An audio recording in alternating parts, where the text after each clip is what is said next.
Buenas tardes, mi nombre es Francisco Domínguez, estudiante del 11º nivel de la carrera de Medicina de la Escuela Superior Politécnica de Chimborazo, Ecuador. El día de hoy trataremos de explicar las principales malformaciones renales. Los temas a tratarse serán la embriología renal, anomalías de número, anomalías relacionadas con el ascenso anormal de los riñones, las anomalías relacionadas con la función anormal de los riñones, las anomalías de la rotación y la disgenesia renal. Nuestro objetivo es dar a conocer las principales malformaciones renales de la población, enfocado al médico general. Para entender las malformaciones renales, es conveniente comenzar con un breve recuento embriológico anatómico. En las anomalías del riñón están implicados 2 protagonistas y 3 eventos. Los protagonistas serán 1. El material nefrogénico, que son el pronefros, el mesonefros y el metanefros, y 2. Las yemas ureterales y los conductos de Wolf. Los eventos serán la inducción del tejido metanéfrico. Será también la migración celíaca de los riñones y será también el posicionamiento de los mismos, es decir, una partición y una rotación. Cualquier incidencia de estas fases originará la alteración en la presencia, el número y la localización de las masas renales. En la 4ª semana de gestación, el cordón nefrogénico se divide en 3. Tenemos principalmente el pronefros, el mesonefros y el metanefros, que será el riñón definitivo o permanente. El pronefros tan solo va a ser una involución del mismo, participará en la inducción del mesonefros y el metanefros, mientras que el mesonefros funciona durante toda la vida fetal y luego involuciona. Este acaba formando el paradídimo en el varón y el paraóforo en la mujer, que son precursores de la formación de los testículos y los ovarios respectivamente en el hombre y en la mujer. El metanefros sabemos que es el riñón definitivo. Este se formará a la 5ª semana. A la 8ª semana de gestación, el riñón ya estará en su posición y girado 90 grados en su eje axial y en sentido medial. La vascularización renal. Al principio, el tejido renal se nutrirá por la arteria sacra media, es decir, caudalmente. Posteriormente, en su ascenso, pasará a nutrirse primero de la arteria celíaca, luego pasará a nutrirse de la arteria mesentérica inferior, luego de la arteria mesentérica superior y finalmente de la aorta. Ahora pasaremos a hablar de las anomalías del número del riñón.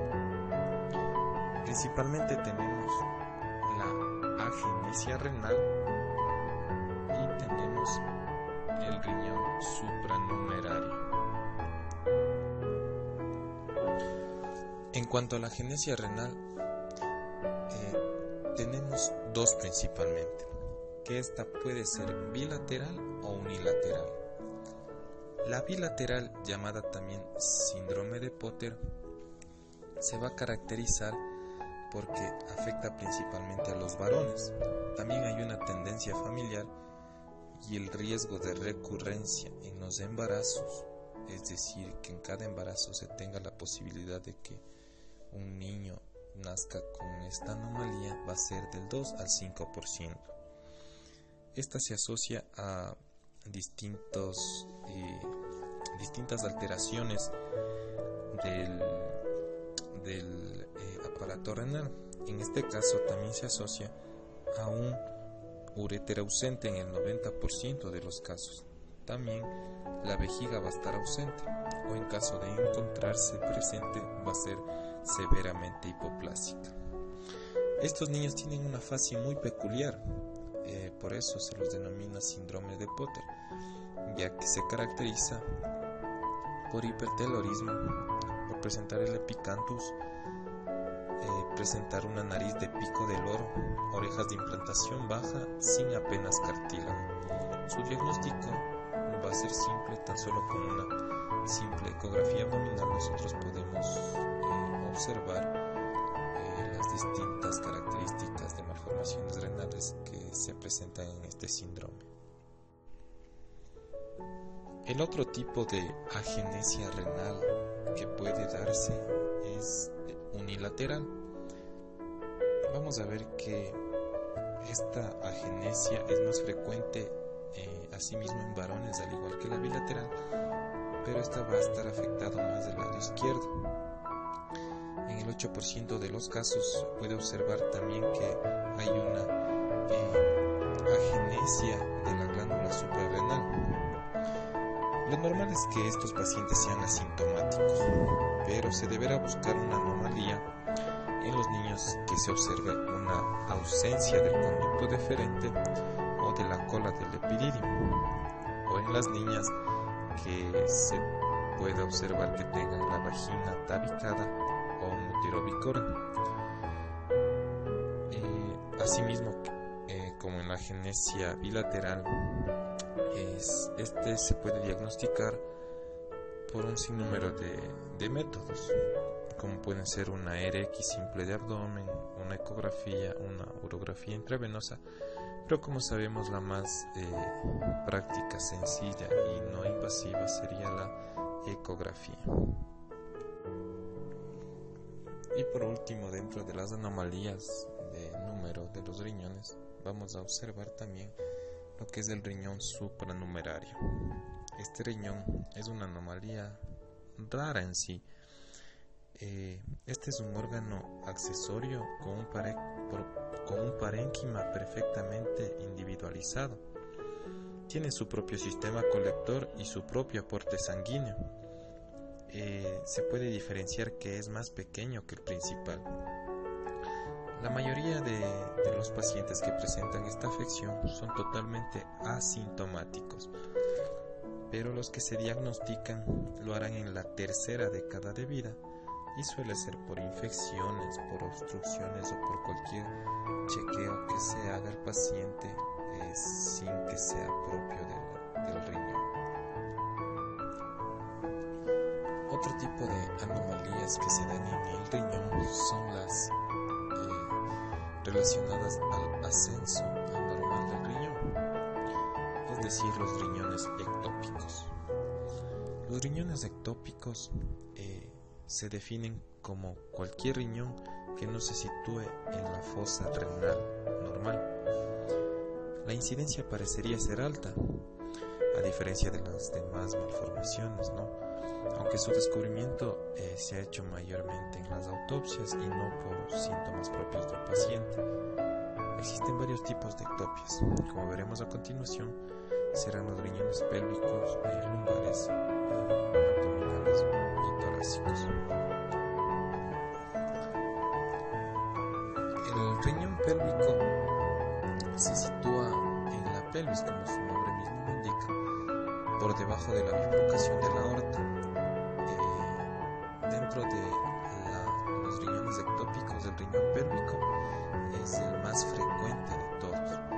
También tenemos el riñón lumbaro-ilíaco. Se sitúa sobre la cresta del hueso ilíaco a nivel de L2 y L3. Normalmente estos se encuentran mal rotados. El riñón torácico también es un tipo de ectopia renal.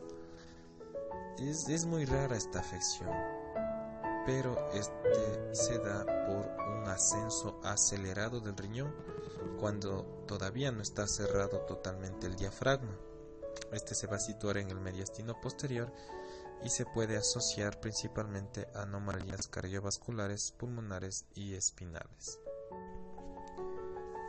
La clínica de estos pacientes es que lo normal sean totalmente asintomáticos, aunque están predispuestos sí a la hidronefrosis y a la litiasis en un 40% de los casos. Si nosotros encontramos un riñón ectópico de forma incidental, no vamos a requerir una intervención quirúrgica, únicamente cuando éste tiene problemas de drenaje o de reflujo. Otra de las principales anomalías relacionadas al riñón son en cuanto se refiere a la fusión anormal de los mismos. La principal insignia de estas alteraciones es el riñón en herradura. El riñón en herradura es la forma más común de estos defectos, como ya lo habíamos dicho. También se presenta frecuentemente en varones. En el 95% de los casos, la fusión es en los polos inferiores, dando así la forma característica de herradura, ¿no? Estos pacientes desarrollan a la larga aneurismas aórticos. En su clínica, la mayoría van a ser asintomáticos toda la vida. Sin embargo, hay que tener presente que estos pacientes, debido a una estenosis pielolateral, van a desarrollar hidronefrosis, reflujo, litiasis o tejido displásico, los cuales van a acabar necesitando una cirugía, ¿no? Debido a las infecciones recurrentes que puede darse por esto de hidronefrosis, de reflujo, la litiasis, y también debido al dolor y a la hematuria que puede dar estos. Se sabe también que el riñón en herradura tiene un riesgo de nefroblastoma de 3 o 4 veces más que las personas que no presentan riñón en herradura. El diagnóstico de certeza se lo obtiene mediante una ecografía, una urografía intravenosa o mediante una resonancia magnética nuclear. Como ya habíamos dicho, este no precisa en sí un tratamiento específico, sino que requiere tan solo una vigilancia de los síntomas propios que puede dar el paciente que presente un riñón en herradura. En sí, la causa más frecuente de cirugía que necesita el paciente será una estenosis de la unión pielolateral. Cuando presenta litiasis, el mejor tratamiento en estas situaciones es la litotricia corpórea mediante ondas de choque. Para finalizar, las anomalías de la fusión anormal del riñón, tenemos también la ectopia renal cruzada, la cual es la segunda anomalía de fusión más frecuente. Existen varios tipos de ectopia renal cruzada. Como observamos en la imagen, puede ser las ectopias cruzadas con una fusión renal, puede ser también sin fusión renal, puede ser unilateral, puede ser bilateral, puede ser también una fusión en forma de S, puede ser una fusión en forma de L, puede ser congiva, puede ser en disco, puede ser también una ectopia superior o inferior. Esto se basa más en la forma, ¿no? Vuelvo y repito, como se observa en la figura. La mayoría de los casos clínicos son asintomáticos y se descubren de forma incidental, más que todo porque se relaciona con distintas otras anomalías. Pueden ser musculoesqueléticas, cardiovasculares, tumorales, testiculares, etc. Otro tema dentro de las anomalías renales son las anomalías en la rotación.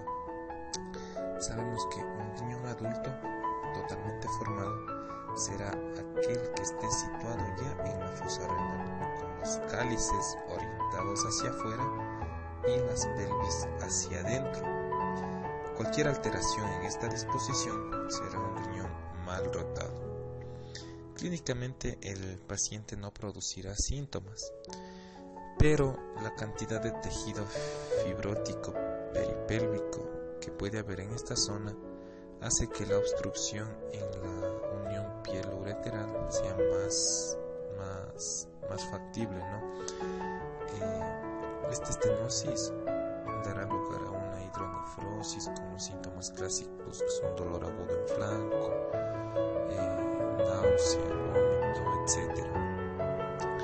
En sí el tratamiento se realizará a solo aquellos pacientes que presenten esta clínica ya mencionada, efectuándose una pieloplastia, que puede ser una técnica un tanto difícil por la disposición de los vasos renales, etc. Otro tema muy importante a tratarse también es la disgenesia y enfermedad quística. La disgenesia renal como concepto tenemos que es un mal desarrollo renal que afecta tanto en su tamaño, forma y o estructura. Puede ser de tres tipos esta disgenesia. Puede ser displásica, puede ser hipoplásica o puede ser quística. Nos referimos a disgenesia de tipo displasia, es cuando observamos elementos primitivos de forma difusa, focal o segmentaria en el riñón. Es decir, encontramos restos de metanefros, nefronas mal desarrolladas. En sí tenemos elementos primitivos, ¿no? Si tenemos estos elementos primitivos y aparte de esto aparecen pocos quistes, se denominará displasia quística. Pero si el riñón es displásico completamente y predomina los quistes más que la formación completa renal, hablaremos de una displasia multiquística renal. La gravedad de estas patologías depende si son unilaterales o bilaterales y también de las anomalías asociadas a esta enfermedad. Otro tipo de disgenesia es la hipoplasia renal. Hipoplasia llamamos al riñón formado completamente sin restos de elementos primitivos, a diferencia de la displasia renal. Aquí no hay elementos primitivos, pero se observará un menor número de cálices y nefronas desarrolladas. Dentro de la hipoplasia vamos a encontrar 4 subtipos, que son la hipoplasia verdadera, que son la oligomeganefronia, que son la hipoplasia segmentaria o riñón de Asp-Apmonk, o la hipodisplasia. Dentro de la hipoplasia verdadera vamos a ver que esta hipoplasia es unilateral, con el riñón contralateral normal hipertrofiado. Esto debido a una compensación que suele darse fisiológicamente, ¿no? Por lo cual estos pacientes no presentarán sintomatología alguna. La única forma de diagnóstico confirmatorio aquí es la biopsia renal, que será la única capaz de distinguirlas de un riñón hipoplásico y uno normal. El otro tipo de hipoplasia es la oligomeganefronia. Es la disminución del número de nefronas, pero con la hipertrofia de cada una de ellas. O sea, tenemos menos número de nefronas, pero cada una de ellas compensa hipertrofiándose. Es una enfermedad congénita, sí, pero no familiar. El paciente normalmente mantiene cifras de creatinina en sangre normales, pero solo hasta la adolescencia. De aquí en adelante sufrirá una súbita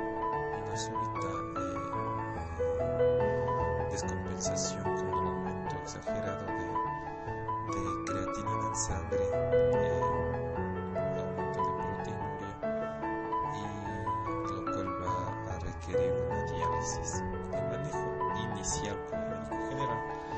será la de otorgar una dieta pobre en proteínas y el manejo de la nefropatía con pérdida de sal. Una vez que se instaure el fallo renal, habrá que plantear la diálisis y el trasplante. Otro subtipo de hipoplasia renal es la hipoplasia segmentaria o riñón de Asp-Upmark.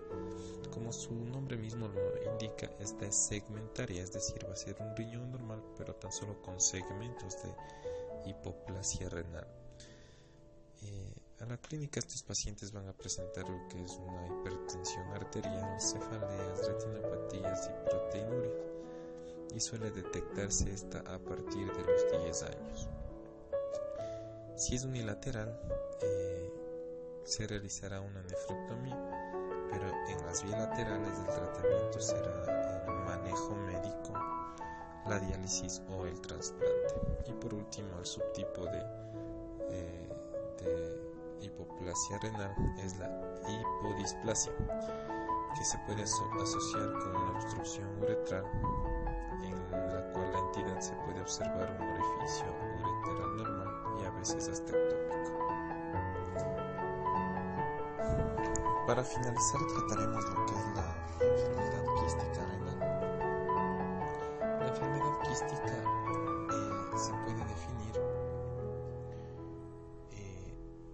se puede definir como dos entidades muy distintas, que son el riñón multiquístico y poliquístico.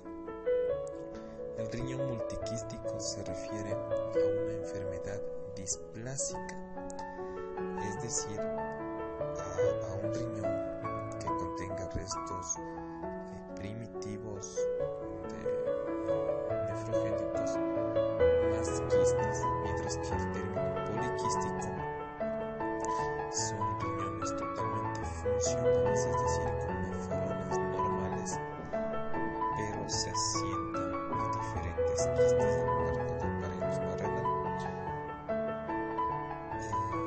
Entonces vamos a definir el riñón multiquístico y el riñón poliquístico. Dentro del riñón multiquístico es el tipo más común de enfermedad renal quística y de displasia renal en los niños. Estos riñones no son reniformes ni tienen un sistema calicial de drenaje. Más que todo adquieren la forma de un racimo de uvas. El tamaño de este riñón puede ser muy variado, tanto así que en ocasiones llegan a ocupar gran parte del abdomen. Cuando los quistes son muy pequeños y predomina el componente estromal, se denomina displasia quística sólida. La clínica de estos pacientes va a caracterizarse por ser una de las mayores causas de masa abdominal en los niños. En las formas menos severas, el diagnóstico se hace ya en la etapa adulta, ya que el paciente presenta dolor abdominal, hematuria, hipertensión o otra anomalía no relacionada. Las degeneraciones malignas que pueden sobrecaer en estos casos de malformaciones renales son un tema de controversia. Los tumores malignos originados en estos riñones son muy raros en sí, por lo que algunos doctores no recomiendan la nefrectomía como algo rutinario. El tratamiento en sí de estos pacientes va a ser el seguimiento primero, ¿no? Pero la exéresis de estos riñones ha sido, como ya lo habíamos mencionado, un tema muy discrepante, ya que si se decide hacer una nefrectomía, se recomienda entre los 6 y 12 meses de vida, con el objetivo de evitar la hipertensión arterial, la neoplasia, como sabemos el tumor de Wilms, y en ocasiones la hematuria. El riesgo de malignización de estos riñones es demasiado bajo, siendo entre 0.1% de malignización.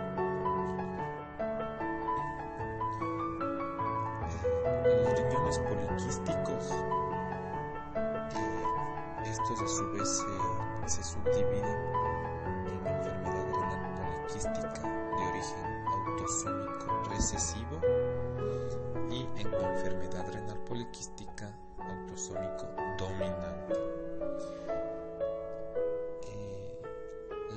Los riñones poliquísticos de descendencia autosómica recesiva presentan una clínica mucho más grave que la autosómica dominante.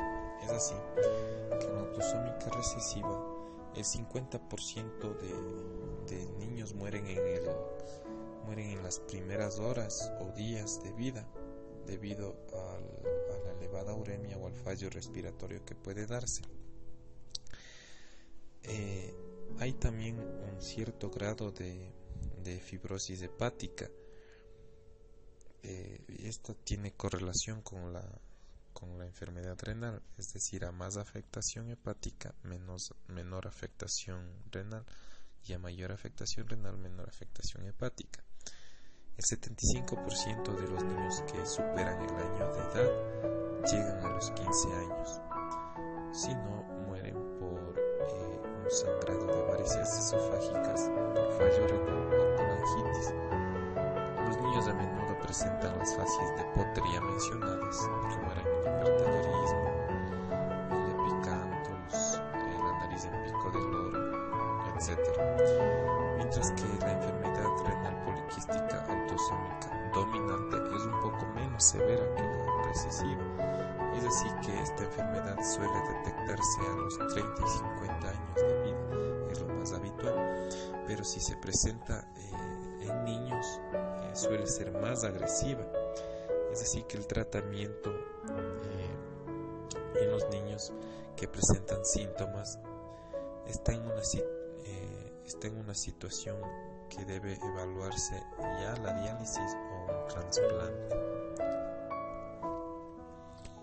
Y para finalizar el tema, hablaremos acerca del quiste simple renal, el quiste multilocular, la enfermedad quística medular y el riñón en esponja, y la enfermedad de Bourneville y von Hippel-Lindau. El quiste renal simple no se conoce la causa, pero el hecho de que sean frecuentes en adultos y raros en niños, en adultos es aproximadamente un 50% y en niños el 0.2%, sugiere que son adquiridos. Estas van a ser definitivamente benignas, ¿no? Son recubiertas por un epitelio sencillo y no tienen comunicación con la médula, se van a limitar más que todo a la corteza renal. Pueden ser únicas, pueden ser múltiples, unilaterales o bilaterales.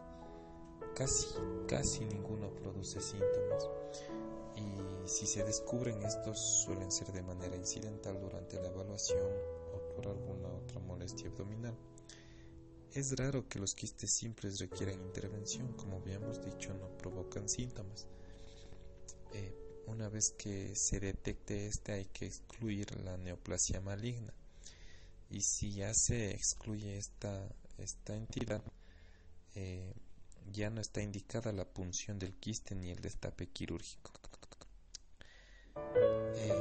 Es raro, como habíamos dicho, que provoque síntomas, pero puede provocar a su vez algún tipo de hipertensión o obstrucción de la pelvis renal y suele necesitar intervención. El quiste multilocular, otra entidad que es un tumor benigno, ¿no? La mitad de estos casos se presenta en niños, siendo más común en varones, mientras que en adultos es más común en mujeres.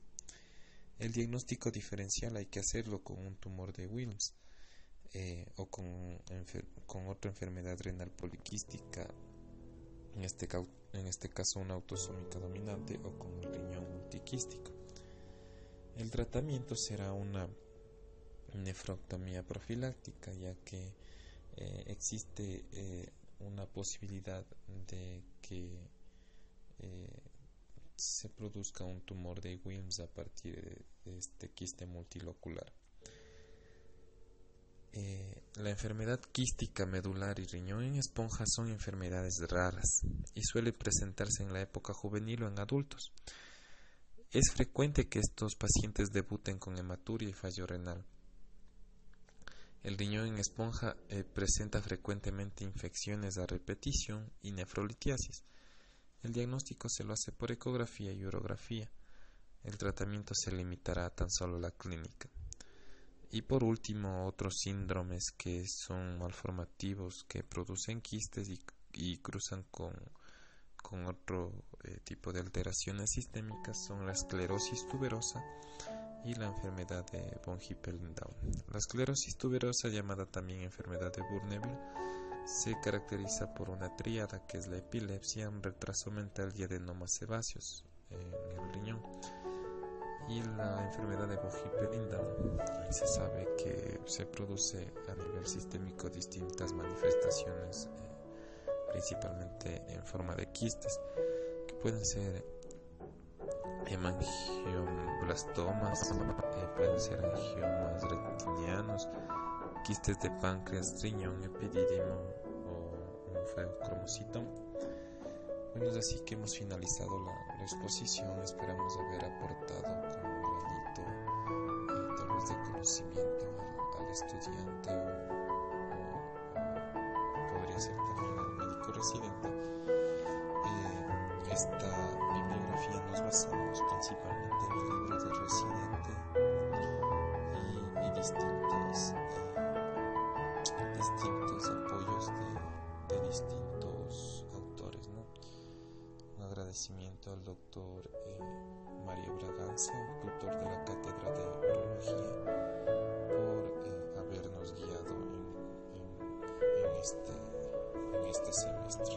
Muchas gracias.